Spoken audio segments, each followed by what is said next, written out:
Oh, by the way, speaking of licking, as I recall, I remember reading. I think I remember the director talking about the fact that during the Kevin's regeneration scene, yeah, the alpha is sort of like helping cleaning up Kevin Yeah, as ripping off those membranes. Yeah. and that yeah, cleaning off the membrane. And so I think the way it was first like filmed, Jason decided to actually lick you. I heard. So I was curious that, and then they sort of decided to do it again, where he wasn't actually licking you; he was just sort of like getting close to you, but not actually licking you. So I wonder what that experience was like. What's it like to have Jason lick you? Hello, this is Heisenberg, Hey there, this is G Forever. and we're here with the makers of Alien Planet. From Alan Maxson, the angry head of Ghidorah, comes the movie Alien Planet, and Kevin is in it too. We also have exclusive behind-the-scenes video and photos that we will show later. Alien Planet is a science fiction film with classic practical effects and social commentary. It is in the tradition of Star Trek, Planet of the Apes, Alien Nation, and others. It also has a horror fan's love of splatter. So, to quote the press kit, packed with blood, aliens, monsters, and puppets, this movie is a thrill ride from start to finish. Alien Planet is available on Amazon to stream and also to purchase the Blu ray. So, I very much enjoyed this movie. I've always loved classic science fiction TV and movies, such as the original Star Trek show, and this took me like right back to it. It has a thoughtful story, it has superb acting, and it's yeah, and I just love the practical effects, the alien landscapes, and so much more. So let's introduce our guests.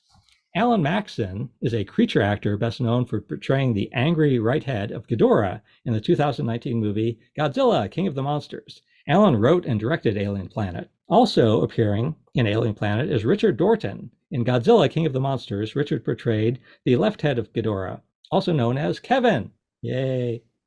Richard is an actor, motion capture actor, and stunt coordinator who has contributed to numerous films and video games. Also joining us is actress Nahia Lajoie, who is the puppeteer of Giree in Alien Planet. Also joining us is the beloved Godzilla fan and toy and poster collector, Jerry Mendoza. Jerry chose the Kickstarter option to portray an alien in Alien Planet who dies in the beginning of the movie. Well, thank you all for joining us. Thank you. Thanks for having us. So before we begin, let's watch the trailer to Alien Planet. I'm ready to put all of our history aside so that we both can live. I will find the vial to rejuvenate Camille, and the rest of you will be stuck drinking Zod till the end of your miserable lives. You will not do this to my people again. Give me that vial!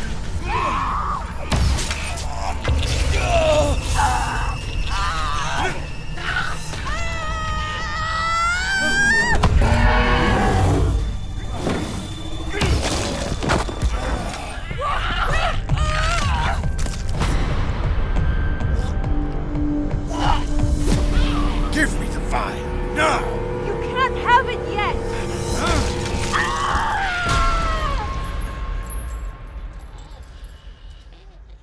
Yay, very cool. I think G Forever has our first question. Yes, so let's pull up the questions. All right, what drew you to the idea of making a science fiction film where all the characters are aliens? That is a great question. So I chose no human on purpose because, you guys have all mentioned that you're huge science fiction fans. Ty was just talking about his love for Star Trek and all the films that he mentioned previously. And in all of those, the social commentary is simplistically, you can say, treat others better. Don't be prejudiced. Don't be bigots.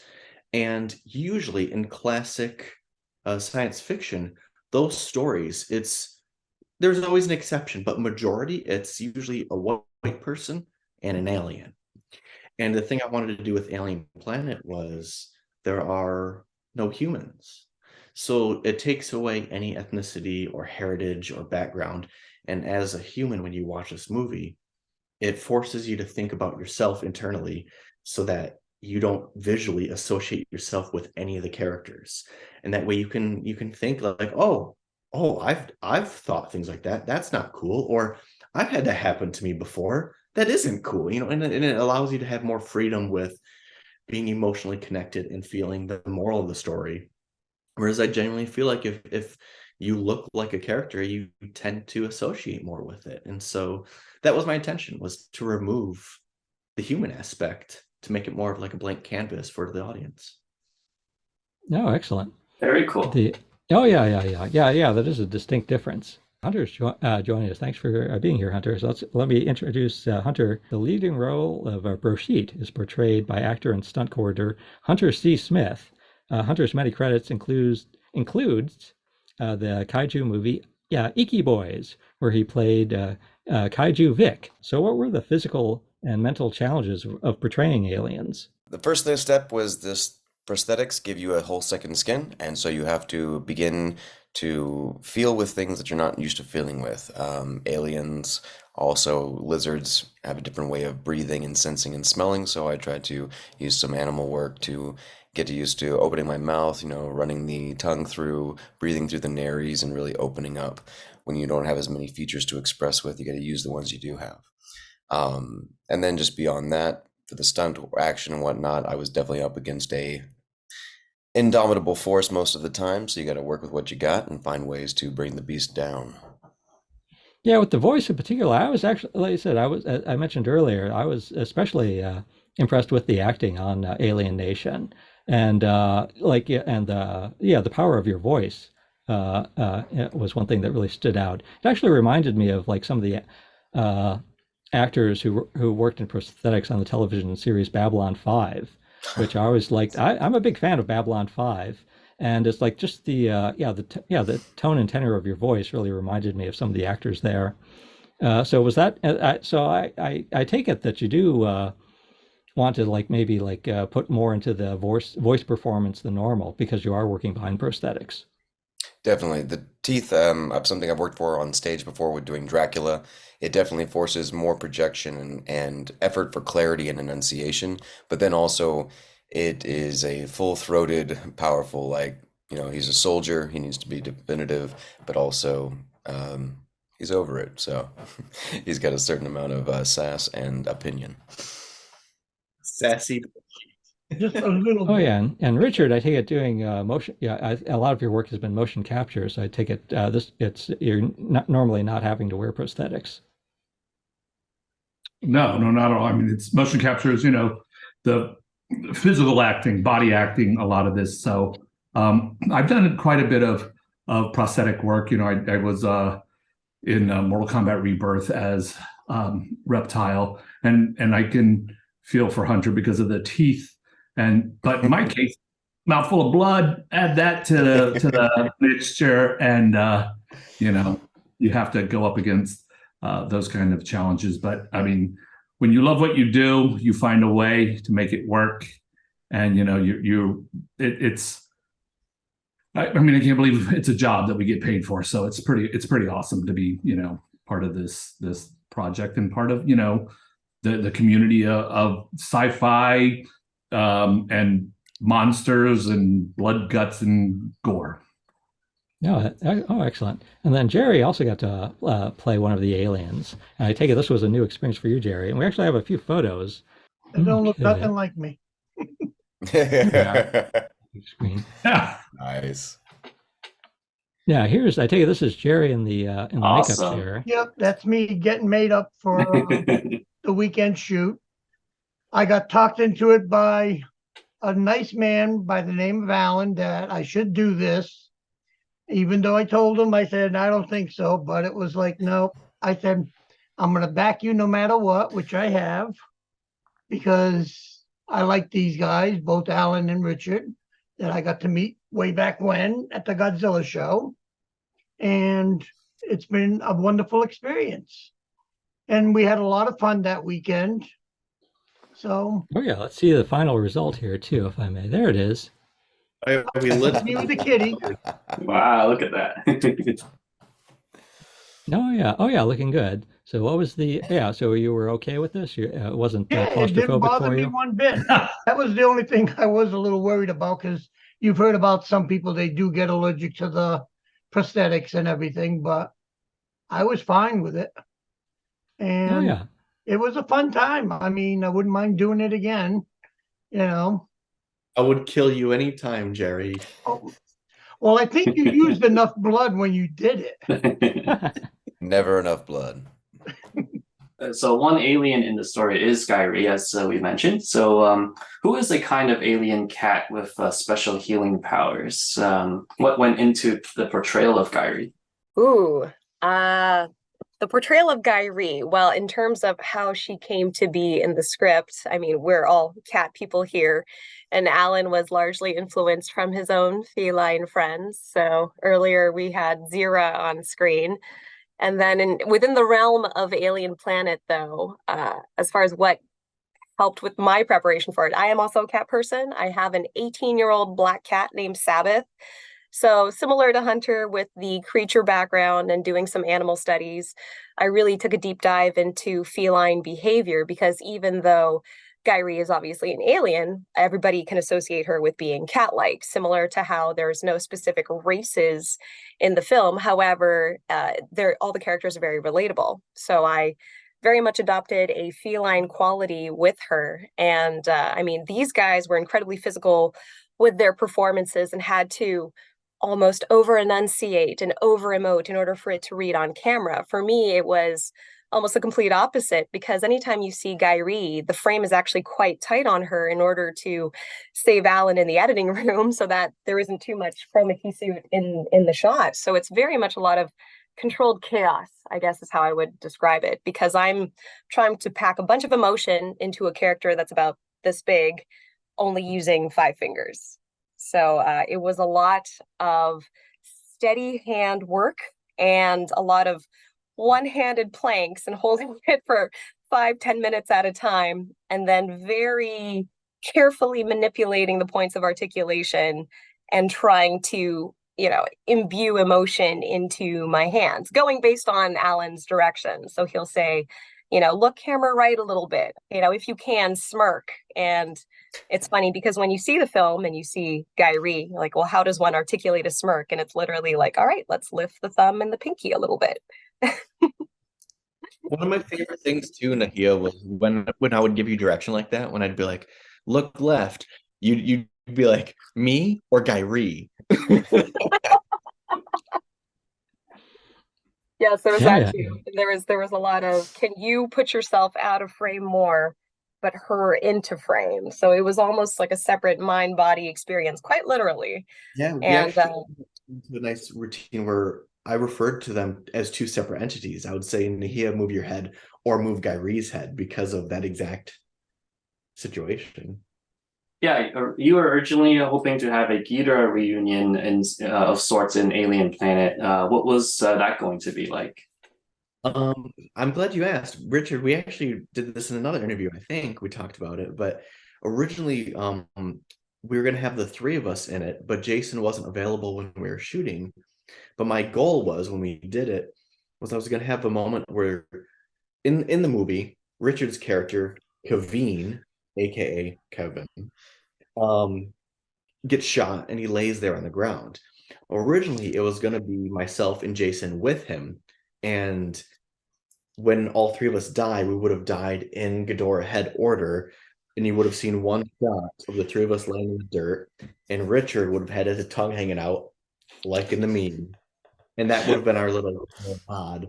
But when Jason wasn't available, it felt unnecessary just to have the 2 of us. And I was much more needed as a director on set rather than sitting in the makeup chair for 4 hours. So I decided just to let Richard be the star of that scene. Crushed it.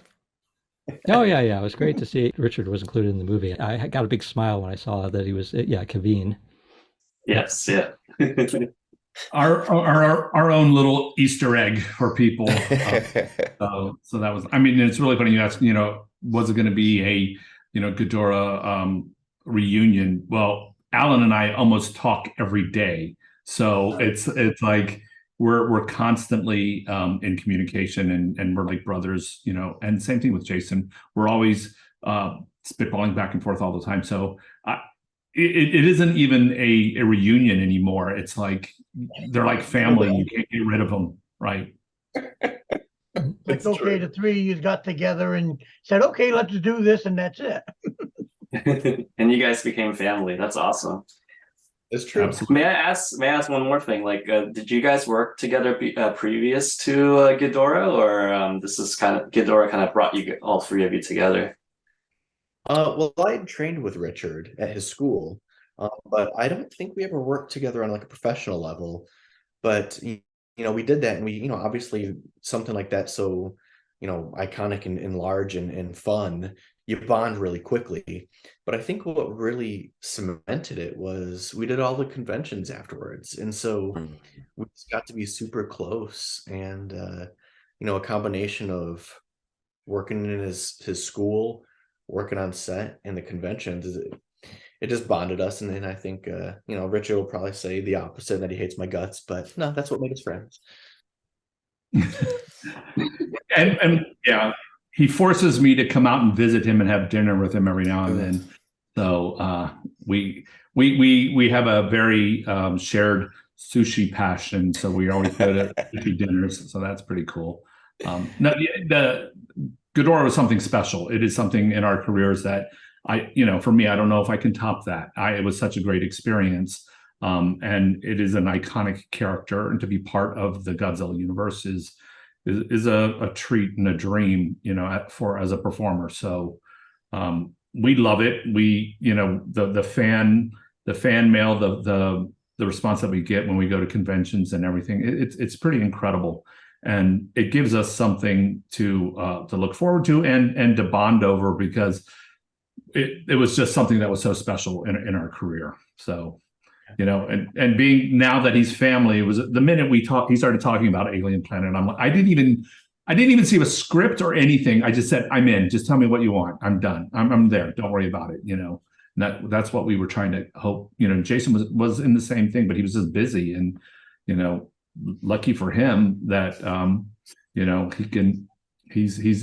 of his roles have like Hellraiser. I mean, he got to travel out of country and work on stuff, and George the gorilla in Rampage is a pretty incredible character for him to own as well. So oh yeah, so forgive him for being in Hellraiser instead of Alien Planet. We forgive him. We'll give him a pass. You should have went alphabetical though. Alien begins with an A. Hellraiser.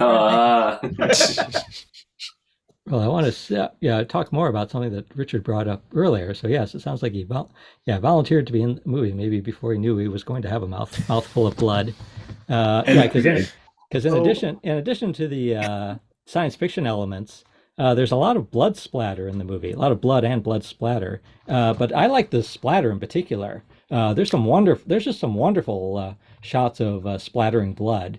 It's just like they're just so cool. So I'm curious, like starting with Alan, like when did you decide to feature feature blood and blood splatter in the movie, and how difficult was it to execute those scenes? That was all in pre-production. When I was writing the script, the intention was there from the beginning to have that much blood. Give me one moment. Okay. Well, I think he's about to get some blood right now. Oh dear. We're gonna have a live demonstration. I'm stopping Zero, my cat, from pulling her fur out. Okay. Oh. Oh yeah. It's these interviews that you put her in. But yeah, there's splatter. But yeah, there's, like I said, there's scenes of splattering on the wall, and actually one of the early splatter scenes that I liked was there's splatter on the camera lens.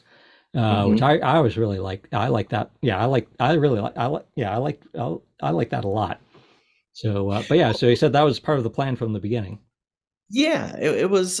I wanted the movie to be fun. Like, yes, there's a lot of social commentary. There's a lot of heavy subject matter, but I want it to just be a combination of like schlock meets, class.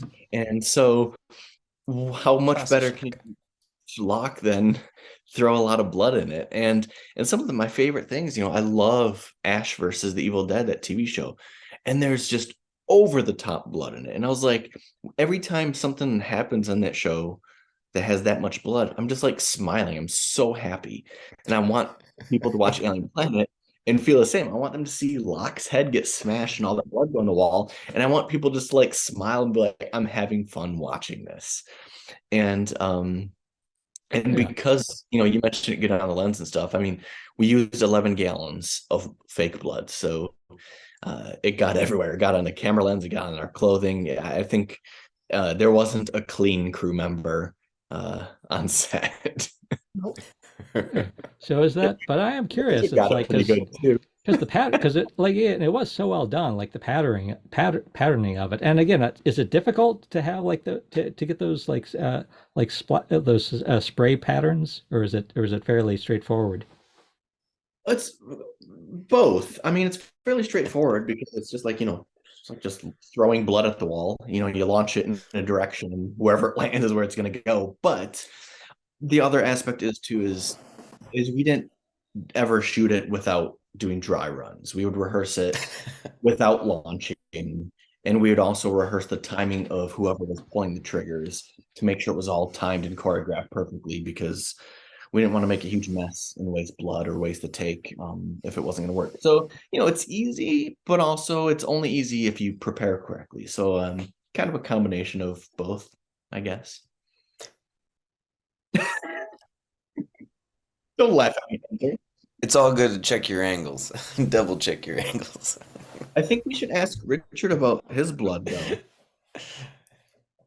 You mean pouring tons of blood on my face and spaghetti with more blood? I remember after shooting that scene, because I was only there for like half a day, but there was so much, Donald had so much blood pumping out of him and then poured on him. And then it was like, then I got my face blasted in. So he had to just pour more blood, and they used spaghetti as texture. And I remember like, I've been covered in blood before. And so, you know, when you get out of costume and you're out in the country, you're out in the dirt, and you're just covered in this stuff. And you're like, I'm going to have to drive home with some of this on me. Can't wait to get to a shower.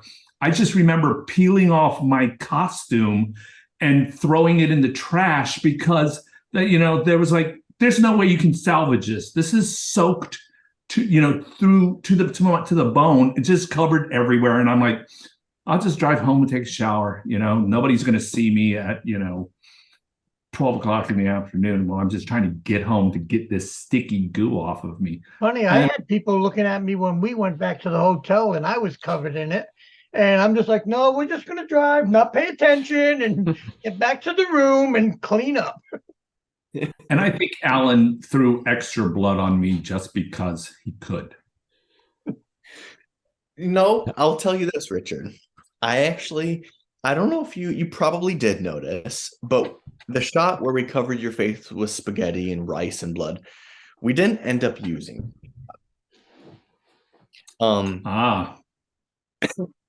Good. BTS footage now. You just did that for fun. It made for some great behind the scenes, but it didn't quite work the way I wanted it to. So I recreated it with your prosthetic that you ripped off so eloquently. I recreated it in my garage and hooked up some syringes so that your eye can actually spit out and bubbles can really happen. So I didn't do it on purpose to torture you, but it is a little funny now knowing that we did it and didn't use it. Oh boy! And Hunter, was the blood challenge?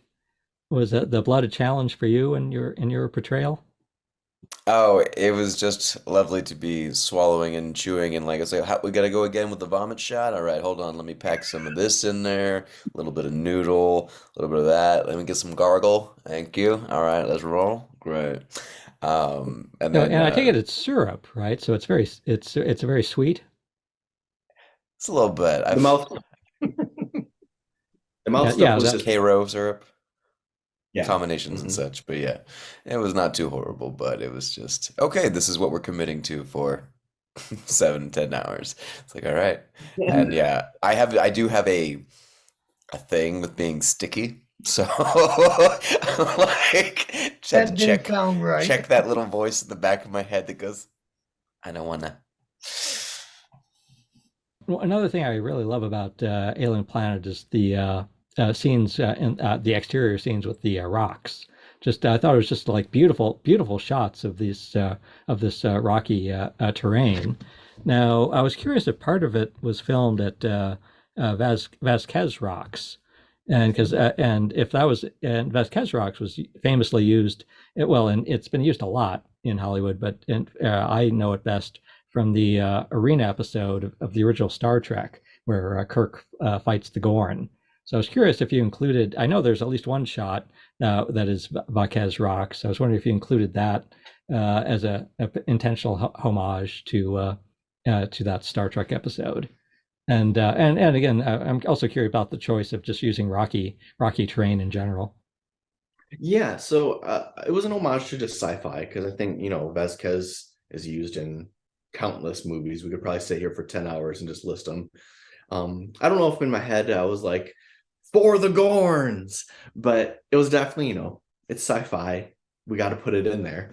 But it fits. It looks like what we chose for the alien terrain. We have a lot of pointy rocks and things that look more non-earthly. And so it fit perfectly, the visual style. And why all the rocks? Because I guess, the planet is supposed to be, it doesn't have a lot of water that they're on. The planet has Zod, which is Rakatchi's equivalent to water, but it needed to look a little bit barren. They have plant life and they have living things and stuff, but it's not a forest. They don't have luscious greens everywhere. Oh yeah, and you were able to find those locations, okay? And also I really love the poster. I believe that your wife made, showing the female lead with sort of like looking out at the rocky terrain. Yeah, that was shot at Red Canyon Rocks, and we did. That was interesting. That section we actually shot an entire year after photography. That was a picture day, and so it was really cool after. I've been in post for a full year to get to watch the makeup come to life one last time for one final day. That was actually really fun. And it was almost like sad because it was almost like I knew I was able to do it. So I never really let go of filming. I was kind of carrying it with me for the whole year. And then when we did that, it was like one last, like, that's it. It was like, truly, I knew it was over, but it was cool to get to watch it all and watch her become Locke again for one final time.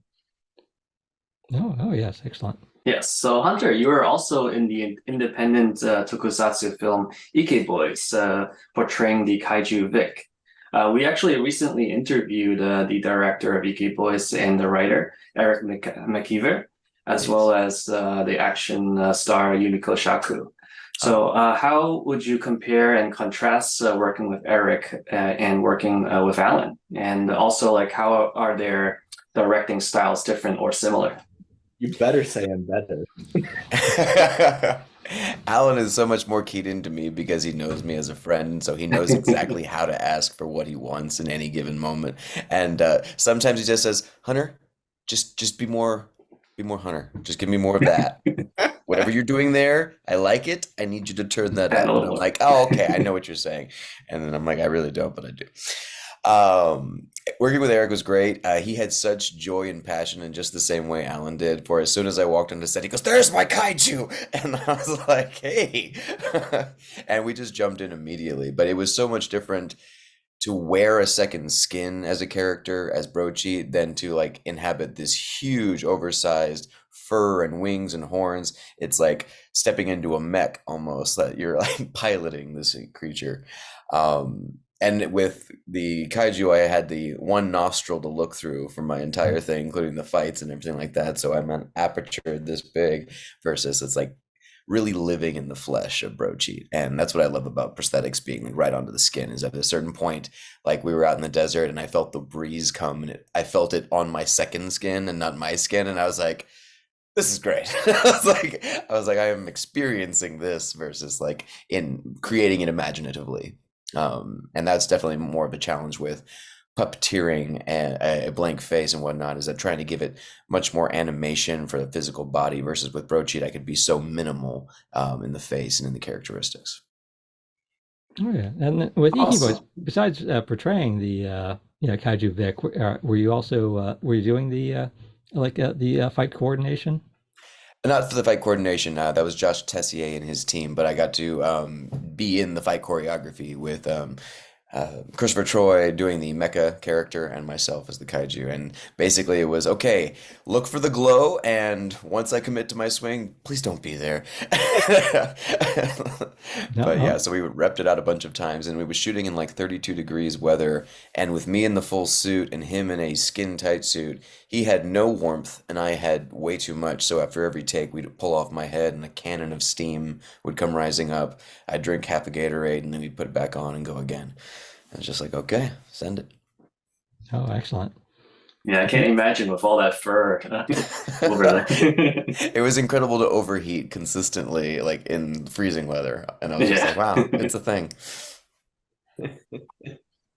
Yes. Yeah. So Jerry, during filming, did anything surprise you about how the movie was being made? And before you answer, Jerry, I'll let you think about it for a minute. We actually have two.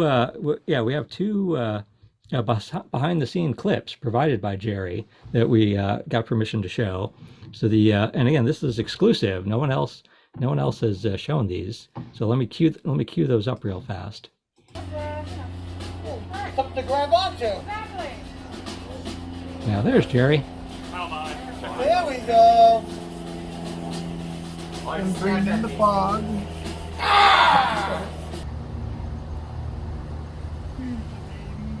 Give me a little burst of fog.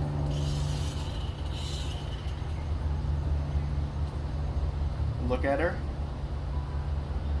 Scratch her chin. Burst of fog.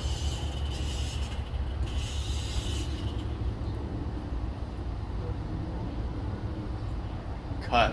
That was great. Everything was perfect for that. That was great. Oh, here comes the fun part. Oh yeah, there's the big bottle labeled Alan and his blood. blood.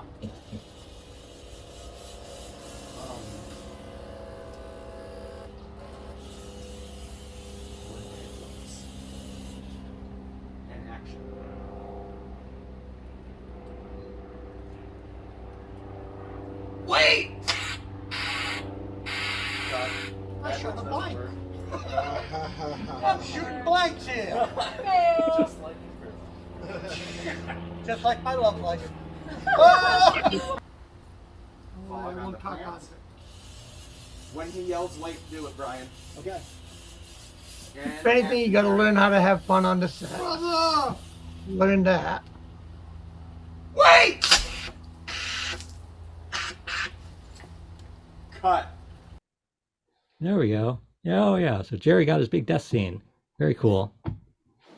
And Jerry was trying to save his brother in this scene. Is that what it was, Jerry? It was your brother. He died first. And you're like, oh no. And then you get shot because you tried helping him. Yep, I should have just let him die. Yeah, let him go. But Dirty it was low-crime fun. scum. I enjoyed it, and I didn't really find much difference. I mean, I had been on movie sets before, so I knew what to expect. And the main thing is you listen to the director, which is Alan, and and you listen to what he says, and you say, okay, and you can come up with, your ideas of, well, maybe if I do this or if I say that, but mostly it was just, no, he said, look this way, do this, do that. And it was easy enough and it was fun. And I looked forward to it. And like I told him, I said, if he ever needs me again for something else, just give a holler. We'll be there.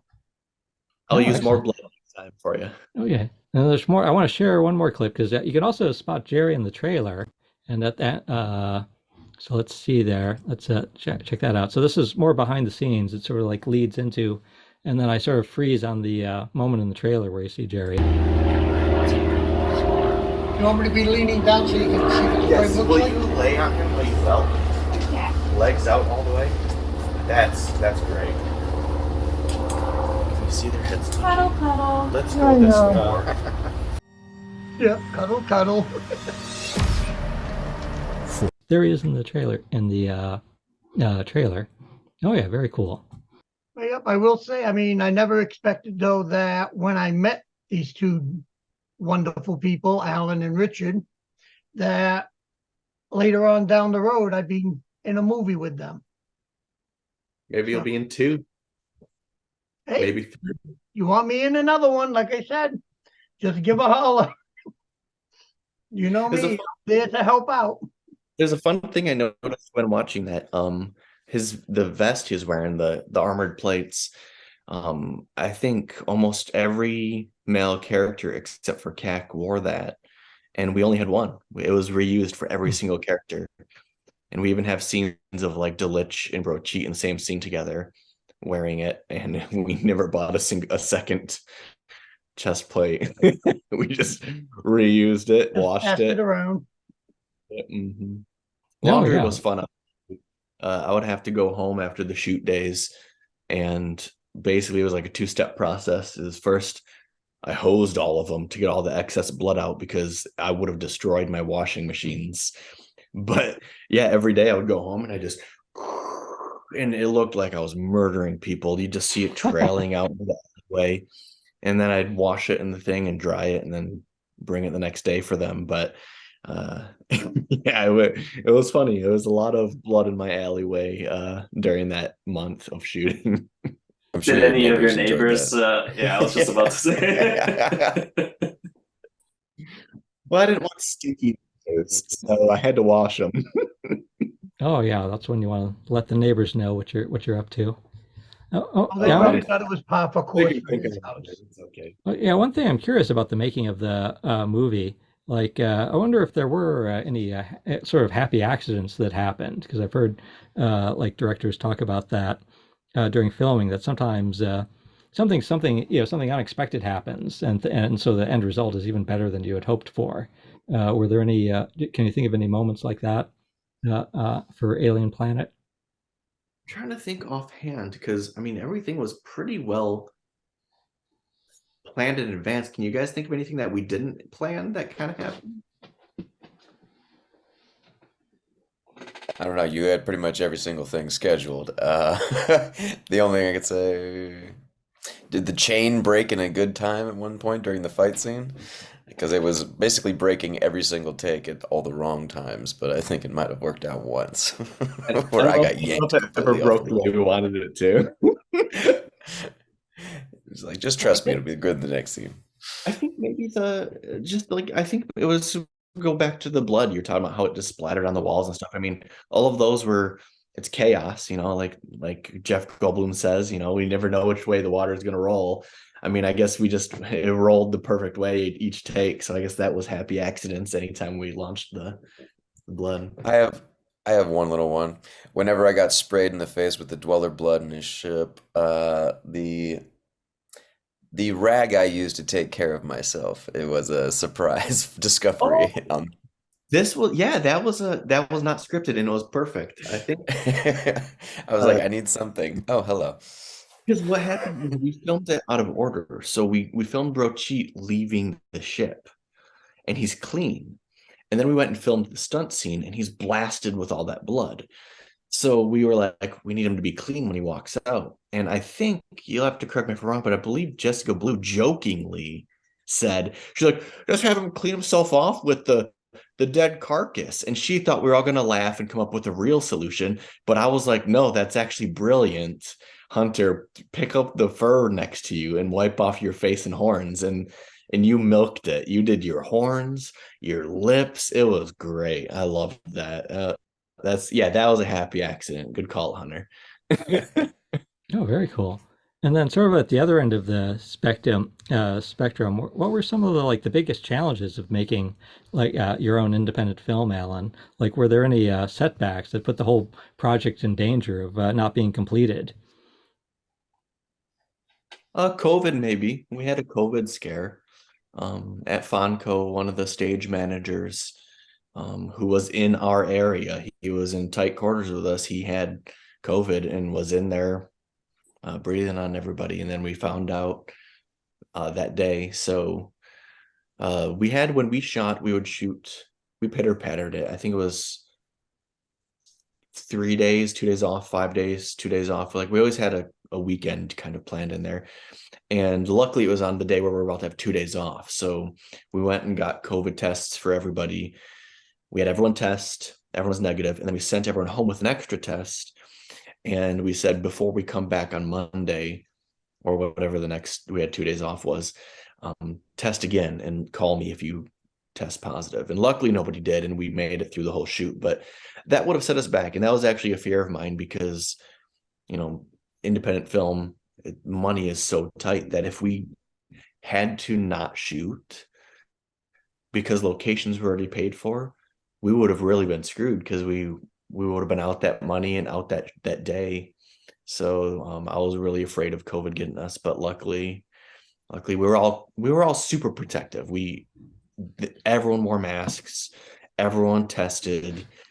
I believe everyone in our shoot was vaccinated, and if they weren't, I think we had 2 people that were not, and they were more than cooperative with multiple testings in advance, just to keep it safe. And yeah, so I think we all took as best precautions as one can during a pandemic. Luckily, it worked out. Yeah, absolutely. Now, one thing, just offhand, I'm extremely impressed that you actually made the movie, and it's like, and watching some of the behind the scenes, because it's just like I've tried, like on just at on a very small scale, I've tried to make a few like very short little things where it's like, oh my word, it's like where I quickly realized I don't know what I'm doing, or so I tried to, when I showed it to people, it's like, okay, I made this thing, but I'm a completely untrained amateur, so bear that in mind. So, but yeah, it's like so I'm so impressed that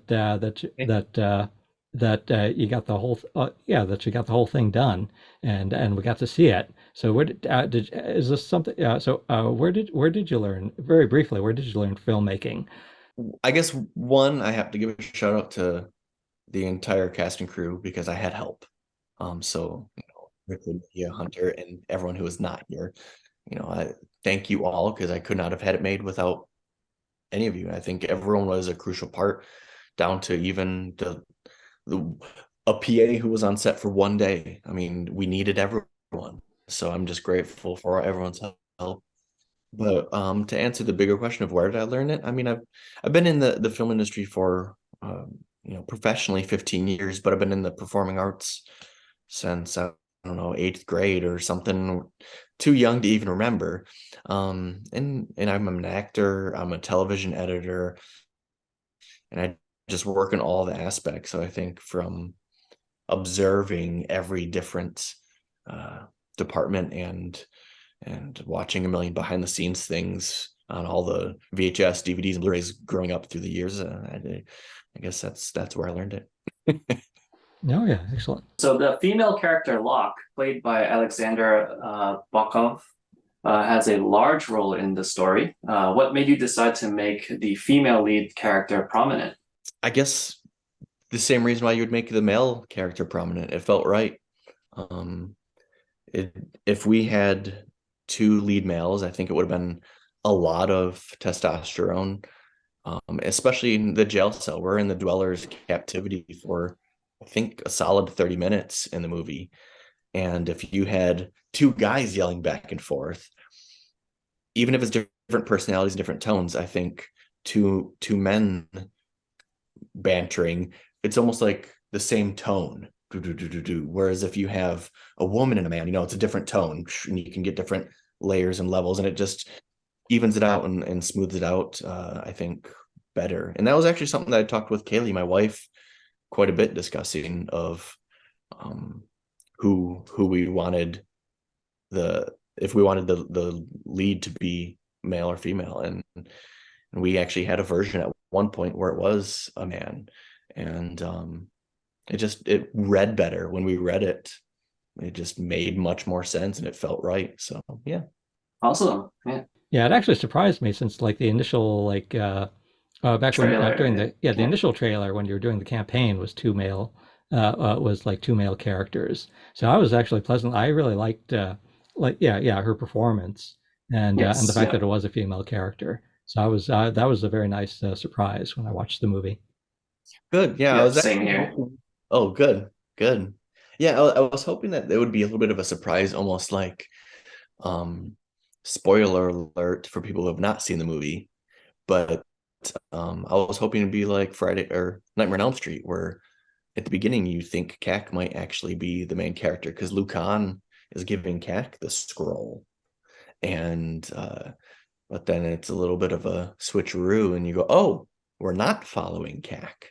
And so I was hoping that the audience would maybe get a little bit of a surprise, Wes Craven style like that. Oh yeah, it worked. Oh yeah, it worked very well. It worked, yeah. Good. So I guess one more question that I have, and I guess this question is for everyone here. Any other projects that you would like to mention that you guys are working on? The question is, can we mention them?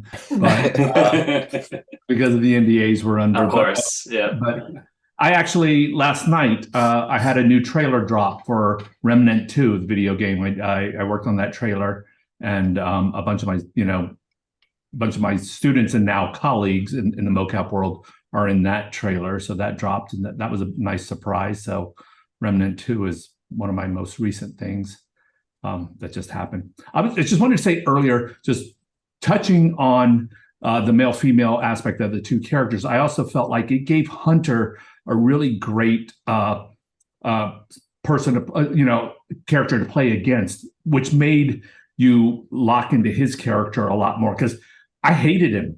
Like he made me angry, and you're trying to get him to coexist and work with her, and it was a great balance to watch him have somebody to play up against, and it elevated. I think it elevated his character as well, because as Alan mentioned, if you have two male characters going at it, it does get a little bit boring after a while, and when you see the shift in them finally starting to work together, that really it worked.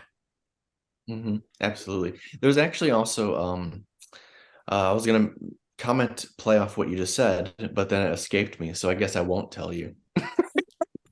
Oh no, I do remember and it just escaped me again. I'm never gonna tell you. I'll think of it at 3 a.m. I'll let you all know. Here, Alan, I'll jump in and I'll save the day for you. I think by having the lead as a female, it makes the story more universal, which we were chatting about earlier, because it's something for every audience member, not just sci-fi fans who are male, but the female demographic as well, which I can attest to. But also, I mean, if you think back to, we'll go with classic, or maybe not neo-classic, so 80s genre sci-fi. I mean, would Alien have the same impact that it did if Ripley was a male? Or, if you think of Aliens, like it's the xenomorph queen, so women and the female species, if you will, in sci-fi. I mean, and here's a fun behind the scenes. As the one female representing here, I'm going to chime in on Alexandra's behalf. When we shot this, she was actually only, what was it, Alan, like 2 months postpartum. So she had actually just given birth right before the filming of this. And she did this all with a newborn at home. So now for those of you who haven't seen the film yet, when you watch it, take that into consideration and how protective she is, and that extra layer that it adds to her character, because, she definitely Alexandra put herself into Locke, and you see that all the way through the prosthetics. And the fact that she did that all, she made the days, and she sat in that makeup chair and all this, and then went home and took care of a baby, is all the more impressive. Absolutely. Oh, wow. Yeah. And it's great because it's like Richard was saying, she's so likable, and she's trying to say, like, Brocheet, let's work together. And Brocheet just keeps saying, fine, but I'm in charge. And it's like, what a fucking asshole.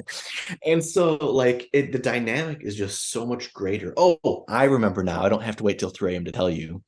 The other thing I was thinking of is I did not intend this at all, but I've had a handful of people tell me they thought there was going to be a tension love story happen between Locke and Brocheet. And I was like, really? That was not intended at all. But, I think a couple of the women audience members were hoping for, the old Han Solo, Princess Leia arguing as a passionate thing situation. And there's a couple that they were expecting that to happen towards the end. Well, she had to go and leave me for dead, and then try to leave me decomposing even, and not even try to heal me. So there was some issues in our relationship. You took the praying mantis approach versus Oh gosh, she's like, Um, "We'll work together. You do it all." Because it works out, I think, a little bit better. Because, like you said, everybody's expecting that, and you're like, well, that's the path these stories usually take, is that, oh, they're going to get together at the end. And it's like, well, no, it doesn't always work out that way. He hates her and she hates him, or whichever, and it just doesn't work. No matter how hard one of them tries, it's like, nope, it's not going to work, and that's it. Yeah. So it And that worked. was the For way- me, I think it worked out better that way, that they didn't get together, because it made more of a friction between them. That as much as she tried to say, "Hey, I don't really like you, but let's work together," and he's like, "No, we're going to do this, and we're not really working together. You're just along for the ride," and so it causes that friction all the time. Yeah, and this is a testament to both Alexandra and Hunter. Both of them are fantastic actors. The thing that they did that really impressed me was towards the end of the movie when they're getting along, the way they had the tension, both of you, Hunter and Alexander, you guys had this tension of tolerance, because in real life, with a history like that, all of your family, all of your friends hates them. It's ingrained in you from birth to hate the other one. Even if you help each other defeat this dweller together, save each other's lives, you have this moment of, like, I don't even want to call it friendship. It's just like camaraderie, companionship. But it's moments. It will never last forever, and you can feel it. And even the way that you guys, in the end, when Locke helps Bro cheat up, and you guys are like stand there and you kind of have this hands together, and yeah, thanks friend type of a moment. I can feel the underlying tone of thanks for now, but definitely I ain't talking to you later. Like, both of you had such deep layers of characterization in there, and I can't thank both of you enough. Like, I know Alexander's not here, but both of you are just, you guys made this movie so strong and emotional, and it's beautiful to watch those two characters do that. Thank Oh you. yeah, and I I mean, wouldn't. oh, Go ahead, Hunter. I was just gonna say, like, it's the adage of the enemy of my enemy as my friend, but it's in a world where if you survive, you're gonna still deal with everything that goes with our civilization. It's like I can only do so much for you. I honor what your action, but we're still on different sides of the arena. And Brochi even says that at the end. Brochi even says, in another life, we could have been friends, because he realizes it would have to be an alternate universe for them to truly be real friends in the end. Yeah.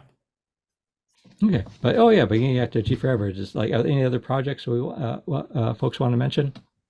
Texas Chainsaw Massacre, the video game that Richard helped cast, and I did the male victim motion capture for. So if you want to kill me in a lot of various frightening ways, the game comes out August 18th.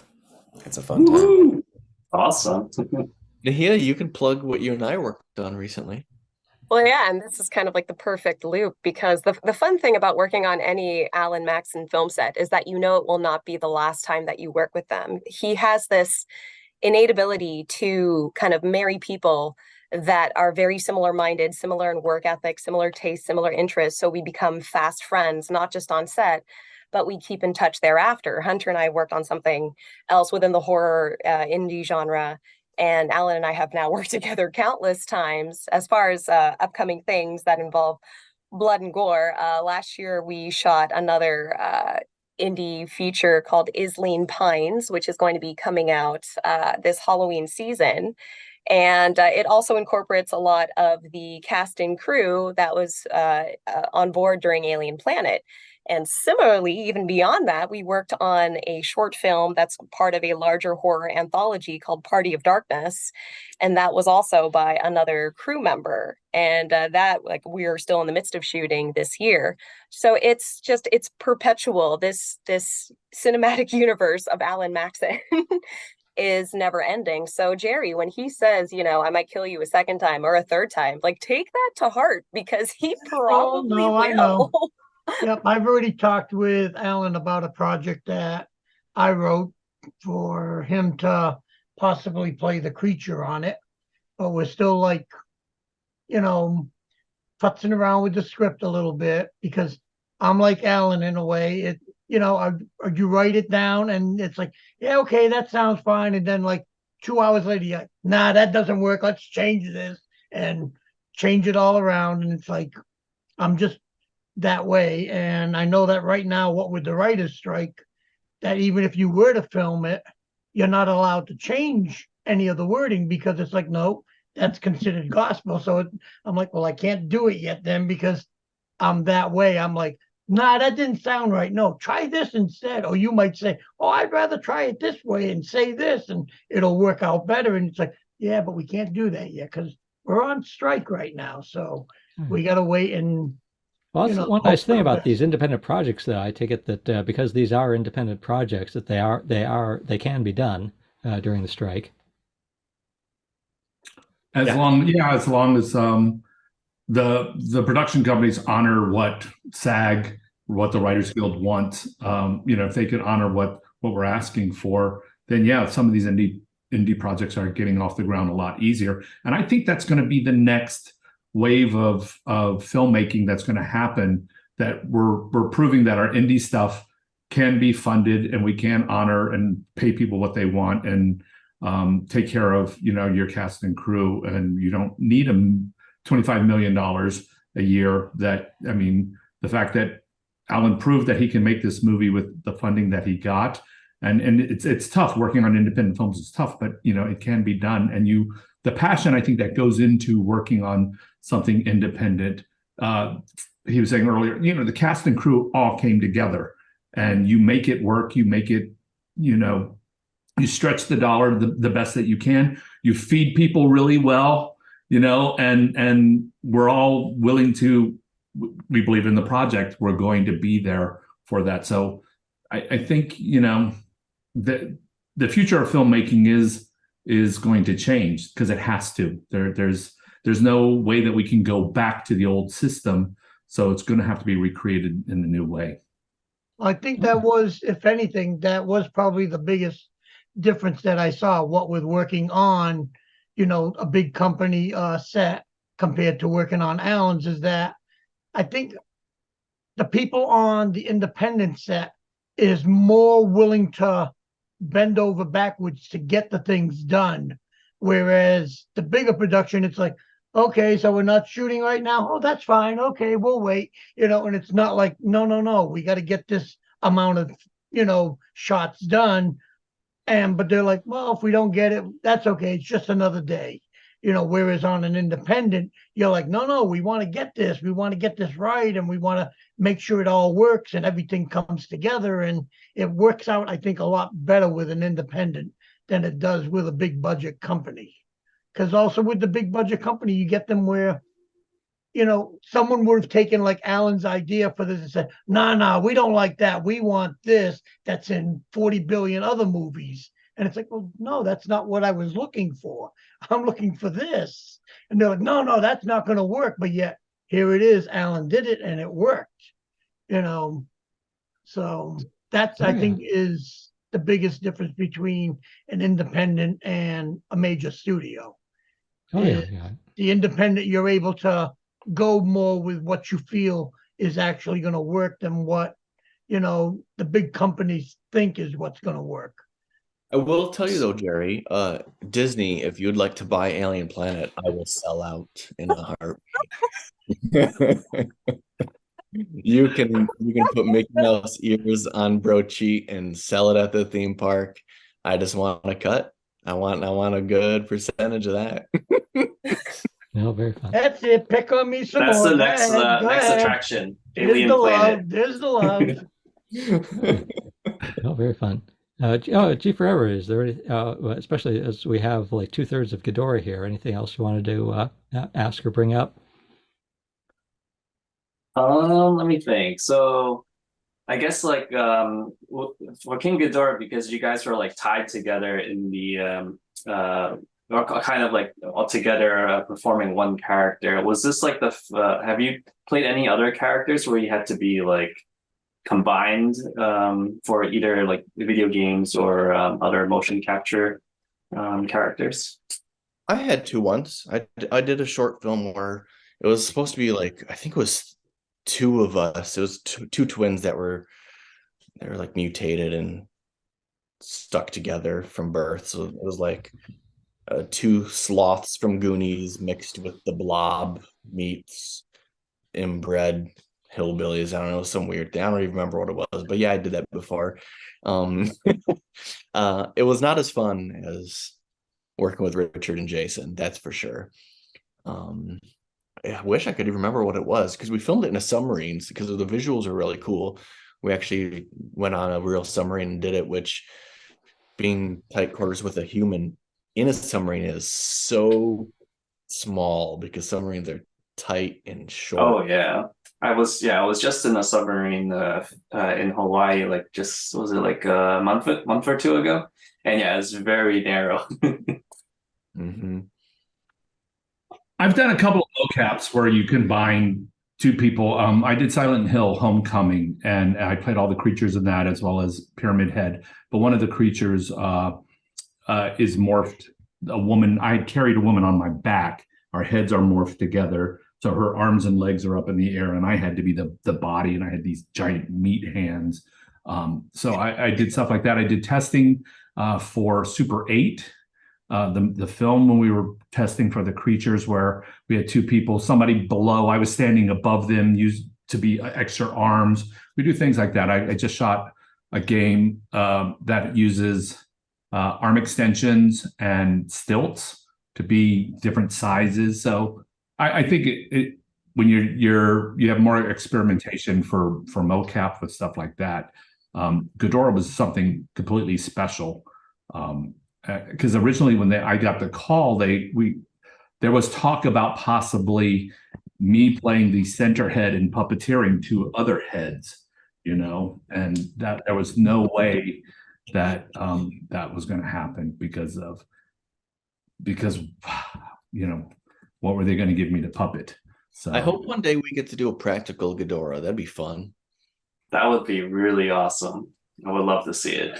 Me too. I would love to do it. Yeah, Toho, if you're listening. Godzilla movies. Yeah, Toho, if you're listening, we need to bring these guys. Put us in -1. We'll do Ghidorah -1. There you go. Well, we do have an upcoming convention, right? Japan World Hero coming up that we're going to be signing autographs. All three of us will be there. So excellent. That'll kind of be another Ghidorah reunion. And I think, there'll be a lot of representation to the Godzilla world. Maybe we'll just go through the convention and just destroy everybody's table. There you go. And we need Mecha King Ghidorah to return in the legendary films. Oh yeah, excellent. Yeah. Actually, go ahead. Yeah. So I know we heard from Alan from the last interview on his favorite scenes. So Richard, did you have any favorite scenes while working on Godzilla King of the Monsters as Ghidorah? Well, Kevin, the left head is the best head. Doesn't matter what Alan says. And I had the regeneration scene, right? I got my head ripped off and I got to grow back. I mean, that's incredible.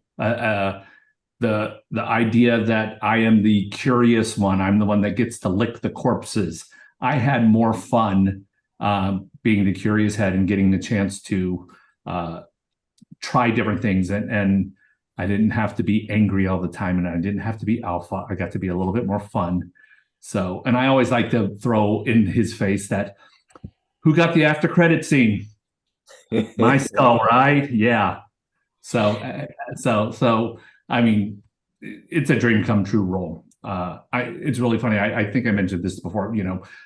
I don't expect to win an Oscar as an actor, but as an actor, to have your film premiere at Grauman's Chinese Theater, to walk the red carpet there, that is a dream come true. If I could never do mocap again, if I could never act again, I had an actor's dream come true for my career. That is like the top of the pinnacle for me. I'm very, very proud of what we were able to accomplish. And I'm glad to have two brothers now Alan and Jason, as friends and family.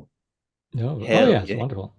I was thinking Speaking of, oh, by the way, about- speaking of licking, as I recall, I remember reading. I think I remember the director talking about the fact that, during the Kevin's regeneration scene, that I think that was filmed a few times, and one because part of like the alpha is sort of like helping, Kevin during the is like sort of like tearing, like sort of like cleaning up Kevin. Yeah, as he's ripping off regenerating. those membranes. Yeah. And cleaning off the membrane. And so I think the way it was first filmed, Jason decided to actually lick you, I heard. So I was curious that, and then they sort of decided to do it again, where he wasn't actually licking you; he was just sort of like getting close to you, but not actually licking you. So I wonder what that experience was like. What's it like to have Jason lick you? And it's exactly what you expect Jason to. We tried it; it was like way too much. But let's go back to what you were just saying behind the scenes. If you look at the making of Ghidorah, I do believe the director says one of my favorite scenes is when the left head licks the corpses. So again, I'm just saying the left head is the best head. This really went to your head, Mr. Lefty. But I have an idea now for a sequel. I think since Kaveen's head was blown off, we're going to have Giree barf on your neck and regenerate your head as Kaveen. Yes. And start licking. Within the lore, would that work? Would that function? Could a head regenerate in this alien lore? That is for yet to be determined. And if I decide not to do it, then everyone's going to pull up this video and call me out. Hey, Cac was like 2 or 3 days posthumous, and he came back all right. That's true. Everything's possible. There we go. Richard, we'll see each other again soon. Exactly. Yes. And as long as we have a good producer with a lot of money, Jerry, we can make anything. Oh my God. If I do that, then I will come down and I will do at least one day, if not two, of mocapping. Like I should have done the first time. There you go. We've already looked. Thanks to you guys, we are. Looks like Alien Planet is going to be a franchise. Disney. No. Is it thanks to these guys or thanks to Disney? Oh, very cool. Yeah. Well, they abandoned Marvel, so I guess they got to do something else. You think they'll let me have all that blood still? Yeah, because they're doing the Deadpool and they're letting that be R-rated. So. Oh, wonderful. The blood in your movie was a character, right? I absolutely believe the blood was a character in your movie. So it was. Oh, right. Oh, yeah. Let me remind everyone. Well, one more question, Yes, if you don't mind. So I guess if any of you or actually let's go down one by one. Like if you were able to select a character to from the Godzilla universe, would you have a favorite monster you would like to play? I guess we can start with Alan and work our way down. Well, in the Godzilla universe, I really do love Megalon. And I always think Gigan looks really cool. But I know this is kind of blasphemy, but I would love to be like Gamera. That'd be super cool. Ooh, nice. Like good choice. Put him in a Godzilla movie. I just, I'm a huge Ninja Turtles fan, and I played Ghidorah, so why not kind of mesh them and be Gamera? Yeah, we need that because they already sort of hinted like the Shin heroes, so now we just need to bring Gamera together. How about I guess Richard? Look, I am not going to blaspheme like Alan. Mega Ghidorah is all I want. I'm not asking for much. But it was really interesting joining this universe, and I was a big Ultraman fan. I wasn't a big Godzilla fan until I got this. So I was an Ultraman fan growing up as a kid, and then when Ghidorah happened, I had to jump into watching all the films, going and doing my history and doing my research and things like that. But I think Ultraman, I love immensely. And it's really funny. I just worked on a video game where the I'm playing a big character, and the reference that I was given to was, you're kind of like a Pacific Rim character is basically what they threw at me. So that's something to be looking forward to for next year on a video game. I can't talk much about it, but Oh, very cool. Looking forward to it. Big character, a very big. Ooh, I love it. Yeah. How about Hunter? I would say that, and this is slightly outside the range, but Kong, I would want to bring the ape work Ooh. and but bring speed and power to like the lumberingness of Kong. So it's like Godzilla's, he takes his time, he's got his patience, but he's uber strong. But I would love to see him against a feral silverback Kong. Oh, I would pick Mothra. Just yes. I love Hunter's reaction. Yeah. Mothra, because thinking about it in terms of mocap, puppeteering, like I'm getting into the logistics of, okay, how would I actually articulate that?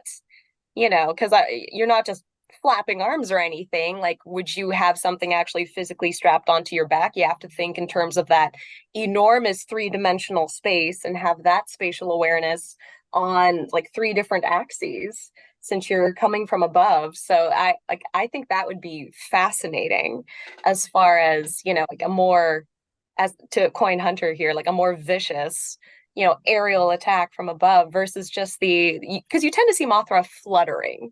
And I would love to see something more tactical. So yeah, that would be my challenge. That would be awesome. oh yeah. A lot of wire work. Oh, A so we have lot of lots- wire work, yeah. I love Yeah. wire work. I've had the pleasure of doing wire work. And so anytime I find myself doing stunt work, it's never something rudimentary. It's not like, okay, here's a fall.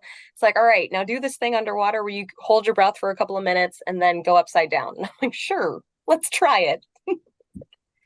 Yeah, you should do an underwater kaiju too. That'd be a good one for you. That would be a good one.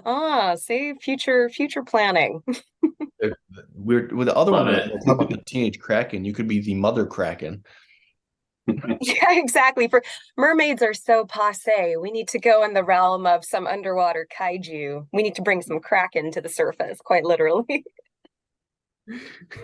Oh yeah. Lots. Oh yeah. So lots to look forward to. So let me remind everyone. So Alien Planet is available on Amazon to stream or purchase the Blu-ray. So let's thank our let's thank